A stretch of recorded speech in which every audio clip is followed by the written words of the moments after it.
Maki Pluriel, le magazine de la diaspora africaine de Lyon. Je suis avant tout une militante. J'ai commencé mon engagement militant en 2017 dans l'afroféminisme et plus particulièrement dans le féminisme intersectionnel. Donc, qu'est-ce que c'est que le féminisme intersectionnel? C'est un féminisme qui prend en compte toutes les discriminations, que ce soit les discriminations par rapport à la couleur de peau, l'origine, le fait d'être LGBT, le fait d'être en situation de handicap, et qui appelle à la convergence des luttes pour pouvoir lutter tous ensemble. Donc c'est dans ce domaine que j'ai d'abord commencé. Puis après avoir longtemps battu le pavé, comme on dit, je me suis dit que les décisions se prenaient autre part et que je voulais faire partie de ceux qui pouvaient faire infléchir ces décisions autrement que en manifestant dans la rue.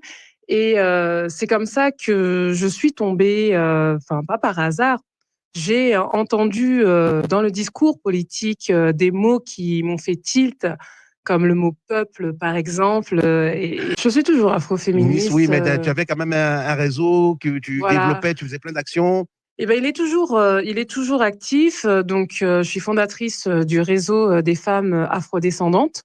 Donc, c'est un réseau qui a pour objectif de visibilité, en fait, de visibiliser les actions des femmes afrodescendantes et de visibiliser aussi leur discrimination en donnant des statistiques, des chiffres précis pour faire comprendre, en fait, que les discriminations dont nous sommes victimes, ce n'est pas simplement un ressenti d'une ou deux personnes, ce sont de véritables discriminations qui aujourd'hui font sens dans la société, qui sont reconnues.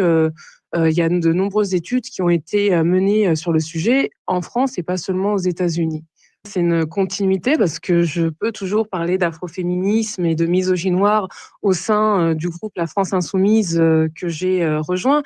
Et d'ailleurs, Daniel Obono tenait il n'y a pas si longtemps que ça une conférence sur la misogynie noire, donc le fait de subir des discriminations parce que l'on est femme et noire. Et donc, c'est aussi pour ça que j'ai rejoint le groupe de La France Insoumise, parce qu'il porte des valeurs dans lesquelles je me reconnais. Et je peux mener mes combats à travers, au sein de ce groupe